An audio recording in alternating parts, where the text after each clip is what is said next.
నా పేరు షర్ని. నేను నారాయణ గారి చిన్న కూతుర్ని. ఈరోజు నేను నారాయణ గారి తరపున క్యాంపెయినింగ్ చేయడానికి 8వ వార్డుకి వచ్చానండి. మార్నింగ్ కూడా క్యాంపెయినింగ్ చేశాను. ఇక్కడ రకరకాలమైన సమస్యలు ఉన్నాయండి. మీ అందరూ ఒకటి గమనిస్తే 2014 నుంచి 2019 వరకు మా నాన్నగారు మున్సిపల్ మినిస్టర్గా చేశారు. నెల్లూరుని ఎంతో అభివృద్ధి చేశారు. నెల్లూరుని ఒక స్మార్ట్ సిటీగా చేద్దామనుకున్నారు, ఒక మెట్రోపాలిటన్ సిటీగా చేద్దామనుకున్నారు.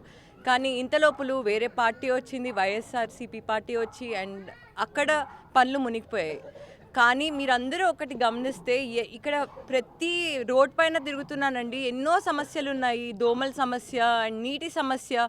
అదేవిధంగా ఒక పథకం వేసుకున్నారు మా నాన్నగారు, గృహ నిర్మాణం చేద్దామని. గృహ నిర్మాణం ప్లాన్ కూడా రెడీ అయిపోయింది. 47,000 హౌసెస్కి నెల్లూరులో గృహ నిర్మాణం రెడీగా ఉందండి. కానీ వైఎస్ఆర్సీపీ పార్టీ మళ్ళీ దాన్ని ఆపేశారు.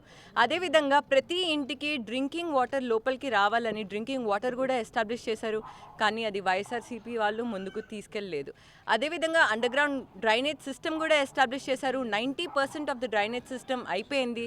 ప్రతి ఒక్క సమస్యకి పరిష్కారం మా నాన్నగారు తప్పకుండా చెప్పారండి. కానీ ఇంత లోపల పార్టీ మారిపోయింది. అభివృద్ధి అంటే నారాయణ గారికి ఓటేయండి, సైకిల్ గుర్తుకి ఓటేసి ఖచ్చితంగా మనం నెల్లూరు సిటీని అభివృద్ధి చేసుకుందాం. నమస్తే.